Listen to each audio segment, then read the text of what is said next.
The rain that evening was the kind that made the city look like it was crying. Every drop hit the glass with a rhythm that echoed loneliness, slow, steady, and unending. Inside the dim cafe, Ayaan sat alone, his hands wrapped around a cup of coffee that had long gone cold. He wasn't there for the drink. He was there for the silence, for the memories that haunted the corners of his heart, for the ache that no amount of time had been able to erase. He used to come here every Friday. It was their place, his and hers, back when the world still made sense. Back when laughter was easy and love didn't feel like a wound you carried in your chest. Her name was Alina, and 3 years ago she walked out of his life without saying a word. If you believe in kindness, forgiveness, and second chances, please take a moment to like, comment, share, and subscribe to the channel, because sometimes a small gesture can heal a broken soul. Ayaan had tried to move on. Everyone told him time heals, but time hadn't. It only dulled the colors. He went to work, smiled at colleagues, talked to his family, even dated someone briefly.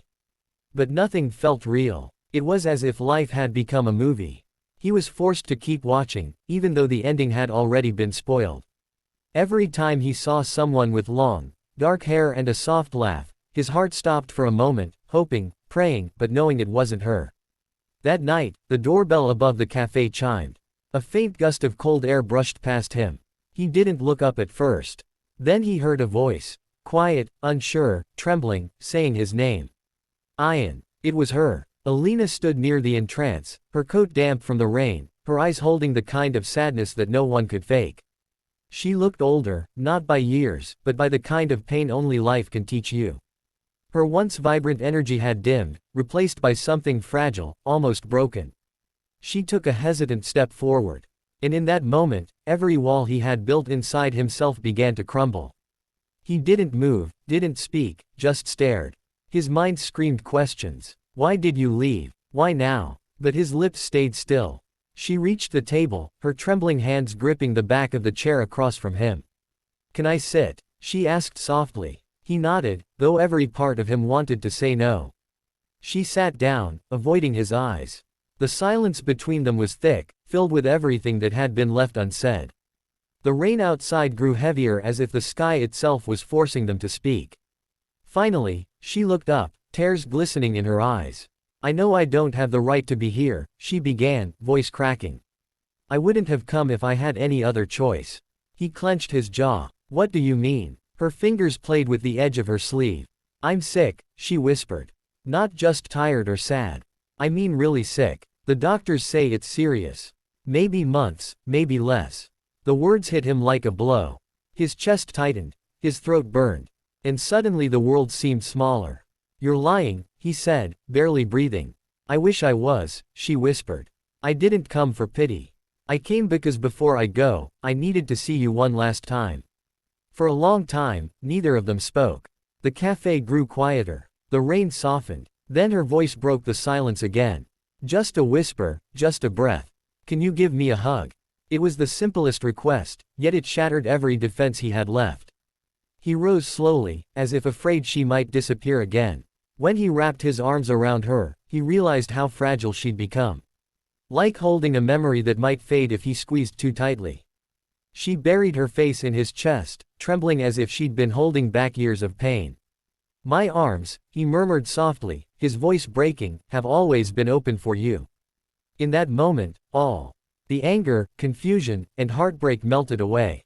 There was only warmth, only forgiveness, only two souls clinging to the fragments of a love they once had. They spent the next few hours just talking. Not about the past, not about the pain, but about the small things, the cafe's old clock still ticking offbeat, the smell of cinnamon in the air, the rain's rhythm. It was almost like time had rewound for them just for one night. She smiled again, weakly but beautifully. He hadn't realized how much he'd missed that smile. Over the next few weeks, Ayaan started seeing her again. Hospital visits, long walks, quiet dinners. Every meeting felt like both a blessing and a countdown. Sometimes she'd fall asleep mid-conversation, and he'd just sit there watching her breathe, memorizing her face, her laugh, the way her fingers always traced circles when she was deep in thought. She told him about everything, how she'd left because she didn't want him to see her fall apart, how she'd spent months convincing herself he was better off without her. And he told her what it felt like to live with a ghost. How every dream ended with her name. How every morning started with her absence. Their love didn't bloom again like before. It wasn't fire anymore. It was something gentler, like the glow of candlelight on a stormy night. Fragile, warm, and temporary, but precious. One evening they sat by the riverside, watching the sun sink behind the clouds. She leaned her head on his shoulder, her voice barely above a whisper. "Do you ever wonder," she asked, "why we meet some people only to lose them?" He smiled faintly. "Maybe because love isn't meant to last forever," he said. "Maybe it's meant to change us, even if it breaks us." She nodded slowly. "You changed me. You made me believe in something good again." He turned to her. "You were the good thing, Alina." Her eyes filled with tears. "Promise me something. Anything. When I'm gone, don't remember me for how I left. Remember me for how I loved you." He wanted to say something. Anything. But the words wouldn't come. Instead, he just held her hand tighter. A few days later, she didn't answer his calls. He went to the hospital, his heart pounding. The nurse looked at him with that look. The one that says everything without saying anything. Alina was gone. The world didn't stop, but his did. He sat in the hospital garden, the same bench they had shared just a week ago, and cried in silence. She had left behind a small envelope with his name on it. Inside there was a note written in her delicate handwriting.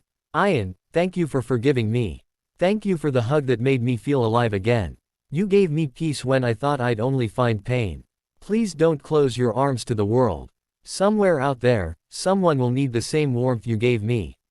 Love always, Alina." He folded the letter fully and placed it close to his heart. For the first time in years, he didn't feel angry. He felt grateful for the time they had, for the love that existed even in goodbye.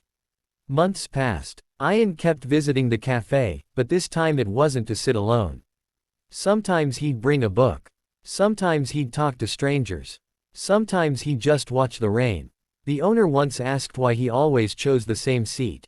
He smiled faintly and said, "Because someone once told me this seat was lucky."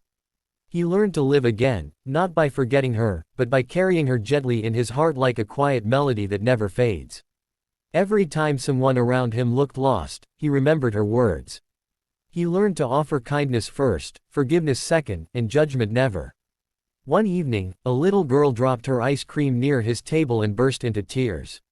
Without thinking, Ayaan bought her another one and sat beside her until she smiled again. As he watched her run back to her mother, he whispered under his breath, "I did it, Alina. I kept my arms open." If this story touched your heart, please like, share, and subscribe. Sometimes stories like these remind us that love doesn't end when someone leaves. It continues in every act of kindness we give to others. And before we end, tell me in the comments.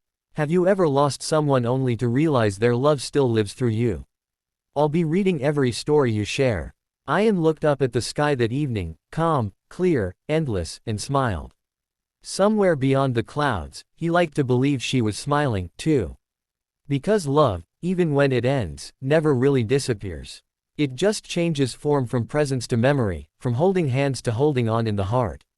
And for that was